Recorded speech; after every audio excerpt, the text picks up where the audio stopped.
On the Vince Everett Ellison Show, I'm going to prove to you that the Democratic Party, the Ku Klux Klan, and the Nazi Party are one and the same. No difference whatsoever. So stay tuned and check out what party you've been voting for. You've been voting for Nazis and you've been voting for the KKK if you're voting for the Democrats. And I'm going to prove it today on the Vince Everett Ellison Show.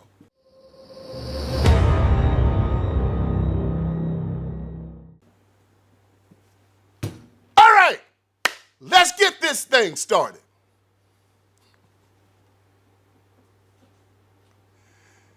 You know, I've been telling y'all for the last year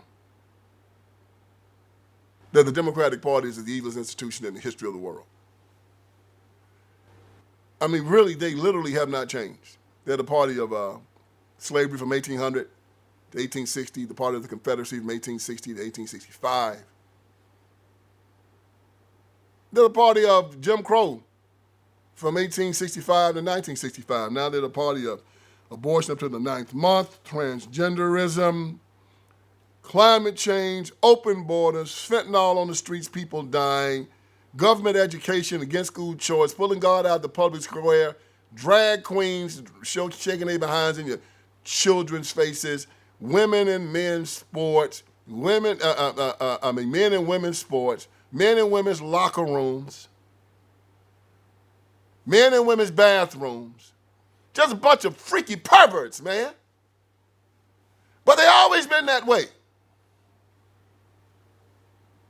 What the William Faulkner? The past is not dead. It's not even the past. Listen now, William Faulkner was a Southern writer. He said the past is not dead. It is not even the past. And that is 100% when you start dealing with these Democrats. Black people at the bottom when they started messing with them in the 1800s. They're at the bottom now. They are a totalitarian state now.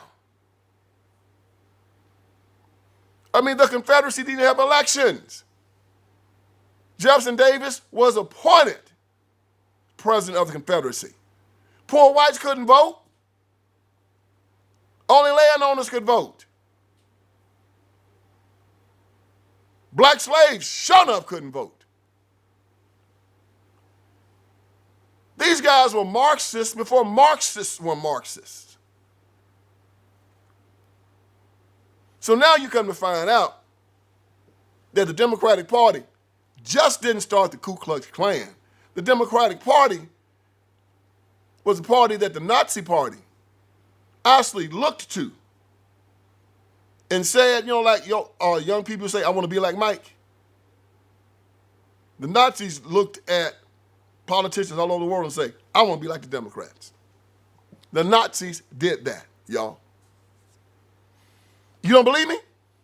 I know what you're saying. Vince on the line. Vince on the tripping. Vince don't know what he's talking about. Ain't no Democrat body in the Nazi Party got nothing going on. He don't know what he's talking about. All right. You ain't got to believe me. Tell you what I did. I wrote in my book, 25 Lies. In my first chapter in this book, sold tens of thousands of copies. In the first chapter, I talk about in this book, Nazis and Democrats, how I discovered that the Democratic leadership was evil. I didn't say that they were wrong. I didn't say they were misguided. I said they were evil. I was watching TV one night, man. Like Thomas Wolfe said, you see a thing 1,000 times before you see it once. I've read books and I've seen documentaries and I've seen movies about the Democratic Party. And I said, yeah, they bad, they kind of messed up, But then I saw this documentary one time and I saw how the Nazis were doing the stuff they were doing, how they had the blood test to see if you were a Jew, how they took Jews and they put them in places called ghettos and segregated them from the rest of society, how they used collaborators, Jews that collaborate with the Nazis. Like we would call them sellout Jews. Yeah, they used them to collaborate with the Nazis. Yeah. So you had actual Jewish people who collaborated with the Nazis against Jews. I said, boy, that sounds like the Black Caucus and the NAACP and black preachers sound like the Iron Triangle. And I saw with the Nazi Party was a group of people that got political power and then used the power of the state to elevate one race over all others. I said, man, that sounds like the Democratic Party down south. Using politics to elevate one race over all others. Usually, politics was used to raise one class over all others. So if you went to the old feudal system in Europe at the time, you had kings and you had the lords and you have the barons and all that kind of stuff up under. So the power of the state was used not to put one race of people over the other. It was used to keep the class system alive. Russia was the same way. You know, you had the czar, you had the people under the czar, and they used politics to keep power, not based upon the color of your skin, but based upon class. And most of the systems in the world did that. They didn't use race. They were groups of people who were together, the African tribes, all of them. They get together and say, hey, man, we're going to get involved in politics. You're going to be the king. We're going to be your lords. We're going to be your barons. And it's going to go all the way down to the serfs. And we're going to use political power, the power of the gun, to keep this class structure going. You know, people soon started rebelling against it. France and Great Britain, and after World War I, the whole thing fell apart. But politics was used mostly to keep a class structure going. In the United States of America, the politics was used to keep a racial system going. Whites here, and it was the Democratic Party that did this now. No other party in America was doing this. It was the Democratic Party down south and in the inner cities. Whites up here, blacks and everybody else down here. Got it? And so the Nazis looked at that and said, oh, this is pretty cool. This just ain't about money. This is about using the color of your skin to say that you're better than everybody else. So basically, the poorest white person was better than the richest black person. The evilest white person was better than the most virtuous black person. And that's how it was in Nazi Germany also. The poorest German was better than the richest Jew. The evilest German was better than the most virtuous Jew. It was a two-tier system. And they used politics to keep it in line. And the Democrats do the same thing today. White Democrats on top, everybody else on the bottom. You don't believe me? Go to Manhattan. Go to Los Angeles. Go to Silicon Valley.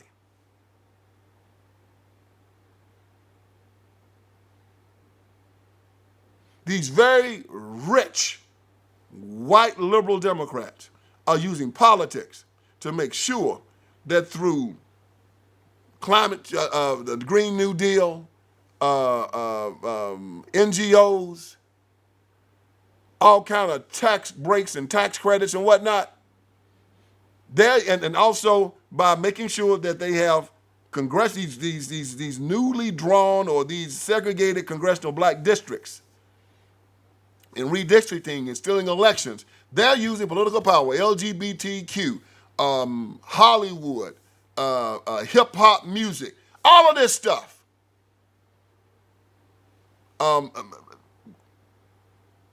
Keeping children in these government schools so they can keep them indoctrinated, making sure they can send porn all over the place, making sure they keep God out of the public square, making sure they can bring drag queens in your children's faces, and they're making sure they can put drugs and fentanyl on the street, making sure they have open borders, making sure they can use it for cheap labor, making sure they can bring in the child sex trafficking through the open borders, making sure they take your guns away.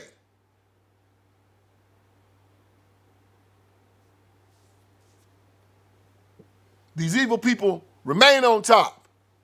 Where did the Nazis get this idea from? To use politics as a means to put the Aryan race on top and keep everybody else below them. Tell you where they got it.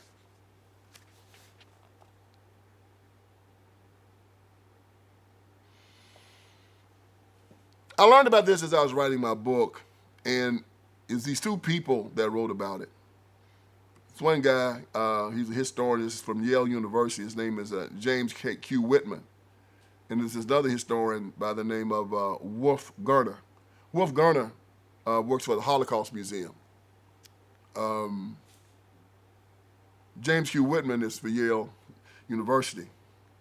And they said that in particular, Nazis admired the Jim Crow Democrat Party laws that discriminated against black Americans and segregated them from white Americans. And they debated whether to introduce similar segregation in Germany. This is what Whitman says. He said, America in the 20th century was the leading racist jurisdiction in the world. Now, that was the Democratic Party in America. Nazi lawyers, as a result, were interested and looked very closely at and ultimately influenced by American Democratic Party race law. Democratic Party racial classification law was much harsher than anything the Nazis themselves were willing to introduce in Germany. Now listen at me. Democratic Party race law was harsher than anything that the Nazis wanted to introduce in Germany. So the Democratic Party says that, okay, see if you can get the math right. We all got 4 grandparents, right? Right. That means we all got 8 great-grandparents, right? Right. And that means you got 16 great-great-grandparents, right? Right. Well, the Democratic Party said that of those 16 great-great-grandparents you have, if one of those in those 16 was black, you was black, and they could segregate you in the South. 1 in 16. You got me? That means you could basically look white, but if they found out that they go back in your lineage and find out that you had 1 grandparent, all the way back to that, you were considered black and you could be segregated in America. The Nazis said, man, that's too hard for us. So the Nazis said, to be considered Jewish in Nazi Germany, let's look at your 4 grandparents. That's as far as they'd go. And they said if one of your grandparents was Jewish, you were considered Jewish. Now, do you see how racist those Democrats were? They said 1 in 16, all the way back to the great-great. Germans, oh, man, no, that's too racist even for us. Man, the Nazis, the Democratic Party was more racist than the Nazi Party.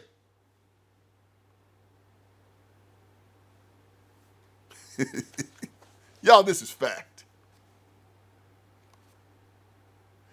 In his movie Death of a Nation, Dinesh D'Souza makes this same observation. He said, the Nazi Nuremberg laws were directly modeled on the segregation laws of the Democrat Party. Now listen, y'all, did y'all hear what I just told you? He said the Nazi Nuremberg laws were directly modeled on the segregation laws of the Democrat Party. Every segregation law was passed by a Democrat legislature, signed by a Democrat governor, and enforced by Democrat officials. As for the Democrat one-drop rule, which I just talked about, the 1/16, the Nazis found it too racist even for them.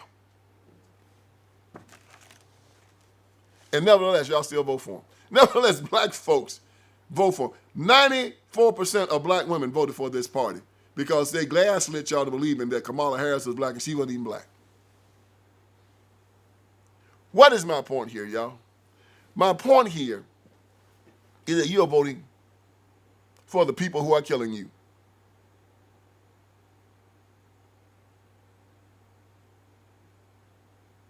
You turned around when you got the right to vote and started voting for the very same people that hold you in utter contempt. Isn't it obvious? They fight against school choice legislation even though you have the worst schools in the industrialized world. No! Each one of those children got between $20,000 and $25,000 hooked to them that can be used to give them great educations. A lot of private schools can educate children very, very well for half of that. But the teachers' unions need that money, and the teachers' unions give a part of that money to the Democratic Party politicians to keep them elected. They're making fools out of y'all. And then they won't give you good education because an educated man cannot be a slave. If you're educated, you're not going to vote for the Democratic Party. They are the party of the poor and the uneducated. And if you want to stay poor and uneducated, yeah, you keep voting for those miscreants and no good suckers, okay? Number one, they're the part of LGBTQ now. Jokers gonna put your children in dresses, man. Put your son in dresses. Have him walk around in high heels. He's not gonna have you any grandchildren. Nah.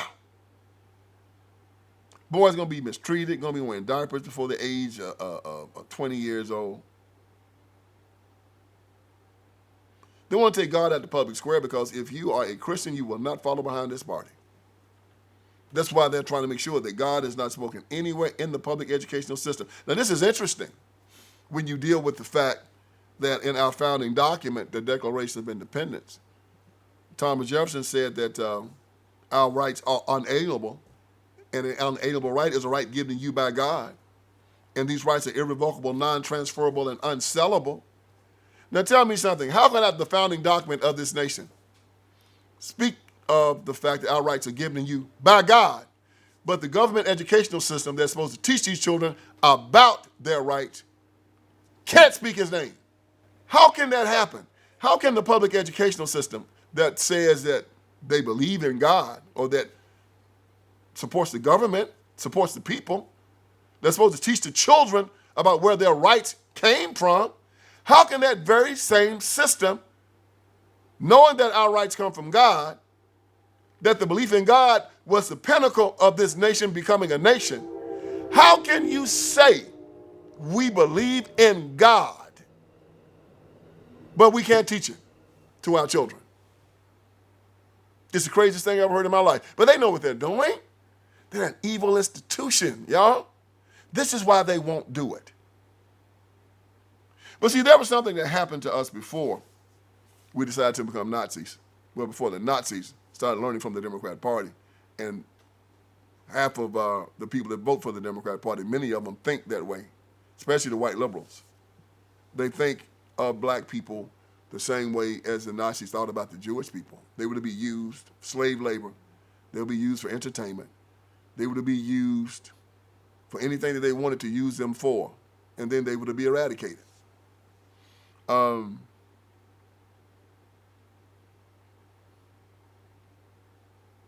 There's a sadness that goes along with this. And there's a reason why black people submitted like they did to this party. And when people talk about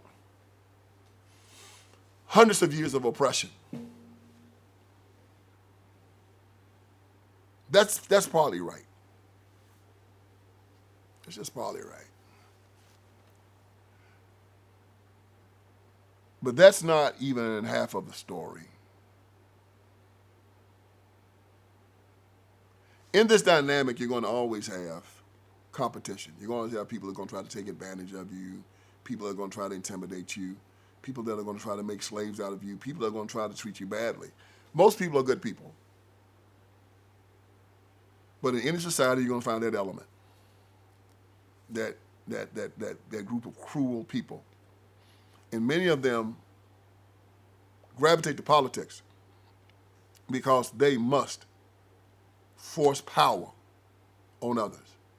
They must control others. They want to be able to hurt other people. When you look over in the Middle East, you'll see people like Saddam Hussein come up, the Ayatollahs that come up. You'll see people like Stalin and Lenin come up. You'll see the dictators come up. They have a Nebuchadnezzar spirit about them. Over here, you'll try to get them too. Martin Luther King Jr. had the nerve to say he was a leader of black America. Nobody elected him.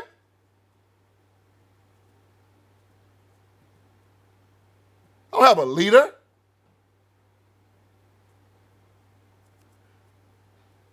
My leader is God, if he's anybody. We have governments to talk about with you're our leaders. Let's get this nomenclature correct. You don't lead me. We pay you. That means we're the leaders. Hate to see people like talking about we need leadership. No, free men don't actually be led. So what happened after slavery? Of course, black people didn't look at each other as individuals. They looked at each other as a collective, and collectives have to be led. If you are a lone wolf or you're an individual, you do what you want to do, when you want to do it, how you want to do it. But a collective looks for a leader to lead them somewhere. And that's where we made our mistake. Because just like every other time in history, the white Democratic Party power structure chose our leadership and then told our leadership, you don't work for them, you work for us. So it wasn't so much the white Democrat that did us in. It was our black leadership working for the Democrats without our knowledge that did us in. And they did us in then, and they did us in now.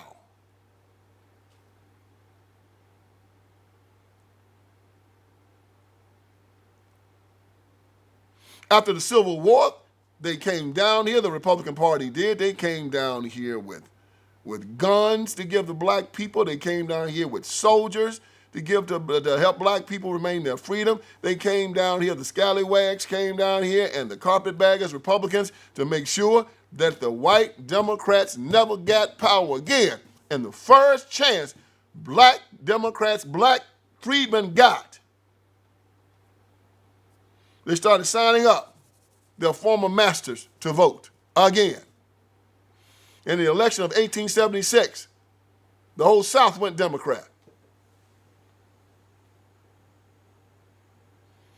And then the very white Democrats that they gave the power to vote again then had a convention and started passing laws to make sure that black people couldn't vote again. Turn the tables on them. Our leadership, black leadership, did it. And then after the federal government came down here again, Eisenhower in 1957, Civil Rights Act, produced the Civil Rights Division that came down here and investigated white Democrats and how they were keeping black people from voting. In the 1960 Civil Rights Act, they said they couldn't keep them from voting. And you know what happened? NAACP came down here and they started registering millions of black people to vote. And guess what they did? Now listen, the Republicans were the ones that passed the 1957 Civil Rights Act, the 1960 Civil Rights Act.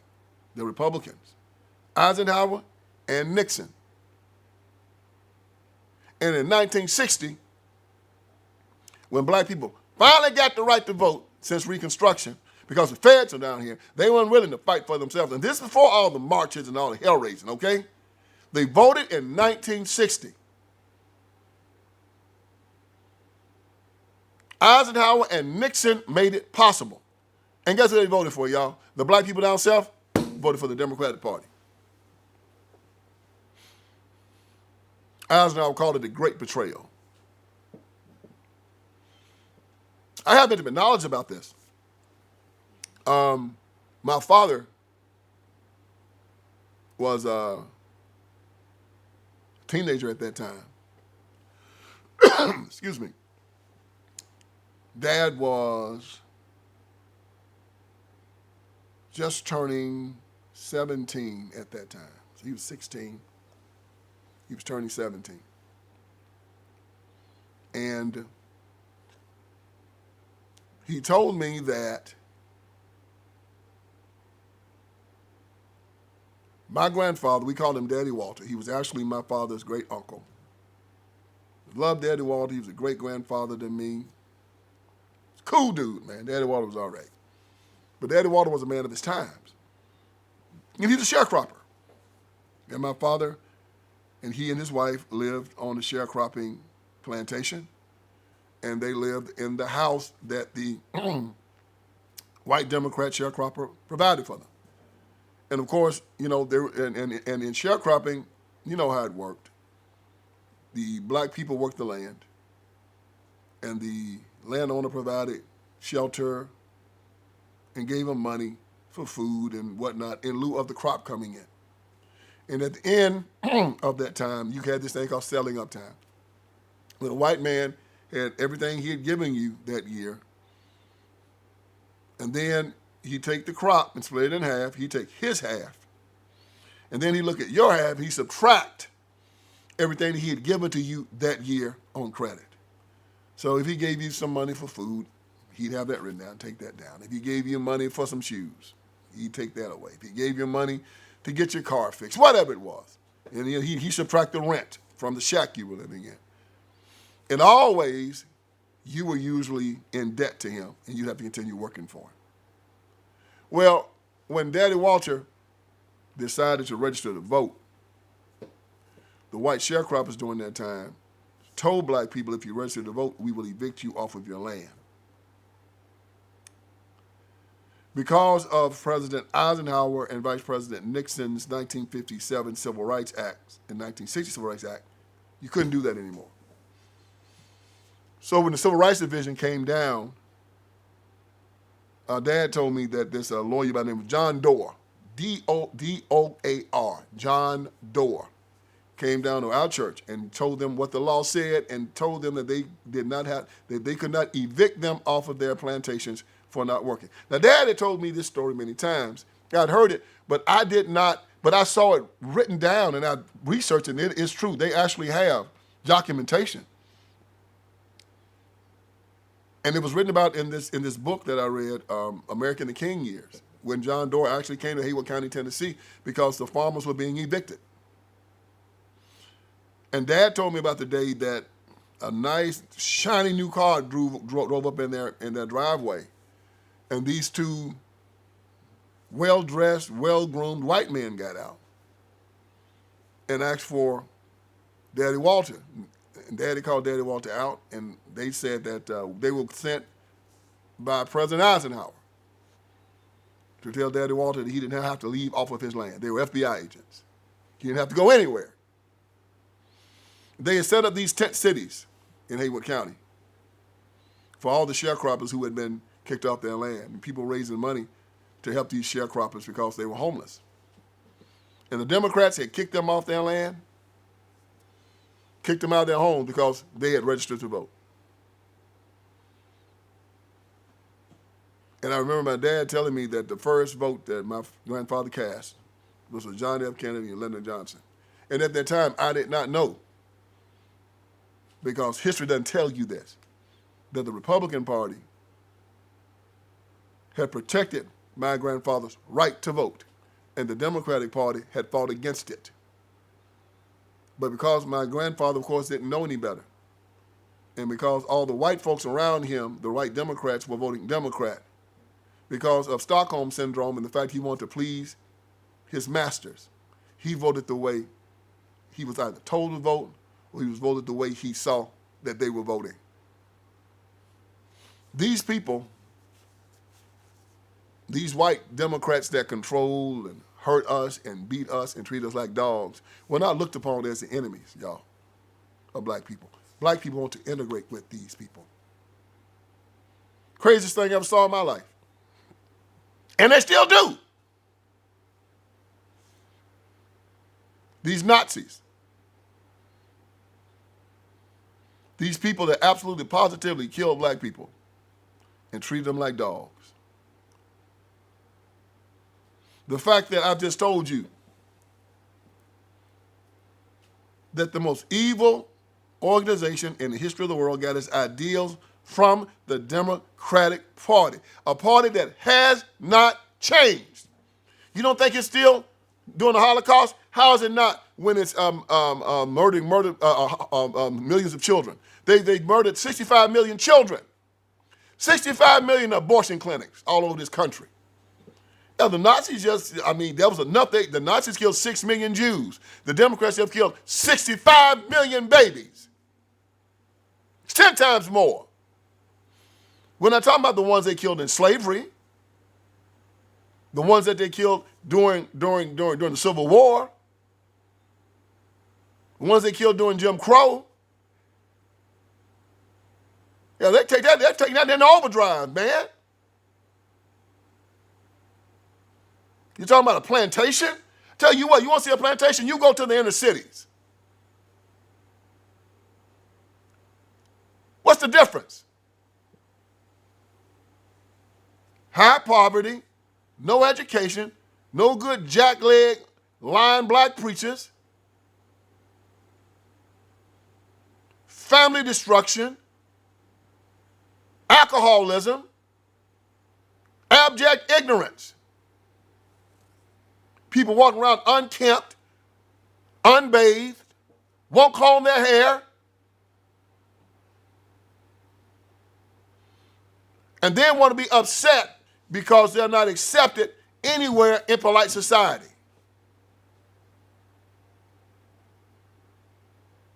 Isolated from the rest of the world. By whom? The Democratic Party.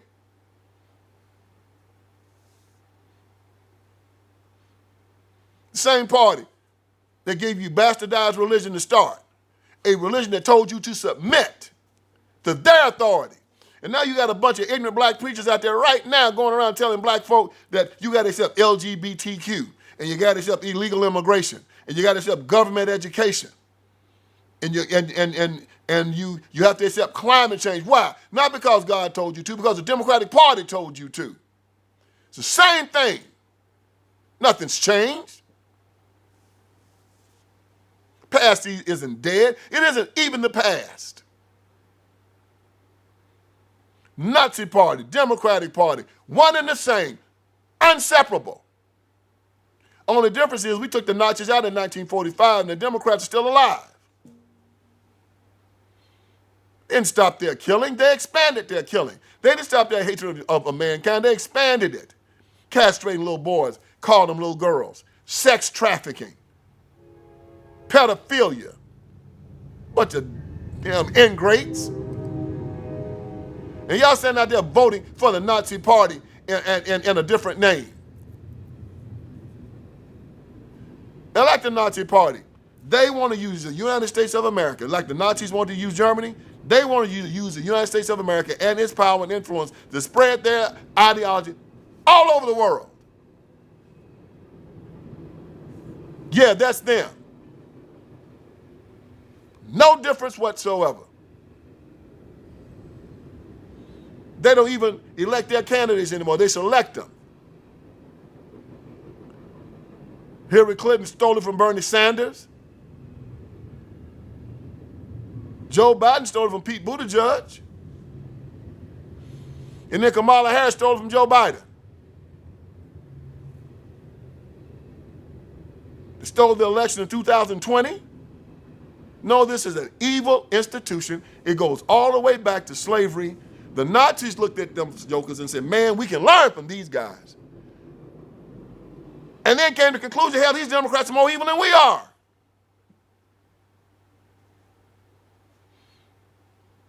Man, they looked at Democrats and said, woo, we can learn something from these guys. And formed a party directly like yours. Well, the Nazi Party didn't have no elections. Hitler was a dictator. And what's your point? Hitler was elected, dog. He was elected.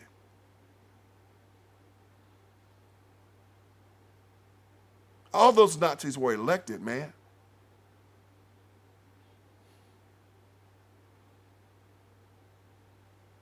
And when elected, they just found a way not to give up power. Democrats now are elected. And the way that they find not to give up power is the people that control the money, who are themselves a bunch of perverts and liars and psychopaths and anti-Christian bigots, thugs, hoes, and rappers. That crew of perverts have a litany of things that you got to do to be a part of the leadership of the Democratic Party and to be elected into that party. That's your Nazi hierarchy. And if you don't check all those boxes, LGBTQ, government education, aborting babies up to the 9th month, climate change, open borders, sex trafficking, fentanyl, taking the guns away, and many others, you better not even try to run as a Democrat. You're a dead man. So the Nazi Party is alive and well. They just call themselves the Democratic Party now. And you need to understand, if you're voting for them, you're nothing more than a Nazi yourself. So don't be trying to put down Hitler and Himmler and Goebbels and all the rest of those goons. You're part of that clique. Nazis never died. They still here. They just morphed and changed their name into the Democratic Party. If you're drinking Coke, you take the Coke off and put something else on it, it's still Coke. If you're a Nazi and you put Democratic Party on it, you're still a Nazi. And I'm going to keep beating this in your head until you understand it, because I'm here to wake you up. Hope it did you some good today. So join me again for another edition of the Vince Everett Ellison Show. All right, friends, Vince Everett Ellison is here. I want you to go to my website. And on my website, you're going to see a lot of great stuff, man. You're going to see that we got t-shirts, we got caps. You got my books, my documentaries. You got all kinds of stuff on VinceSpeaksTruth.com. Go there. We're dropping new t-shirts. We're dropping new merchandise. My new book, The End of Tolerance, is there. The End of Tolerance. Make sure you get it. Make it #1. If you got my first 3, get The End of Tolerance. It's just as good. And it's telling us we have to end our tolerance with these leftists, these Democrats. We can no longer allow them to sexually groom our children. We can no longer allow them to castrate little boys and call them little girls, run God out of the public square, take away our guns, take away our sovereignty. No longer allow it. So go on VinceSpeaksTruth.com. That is VinceSpeaksTruth.com. Hit merchandise. You'll see the t-shirts. You'll see the caps. You'll see the books. You'll see the documentaries. You'll see it all. And let's keep this ball rolling. God bless you.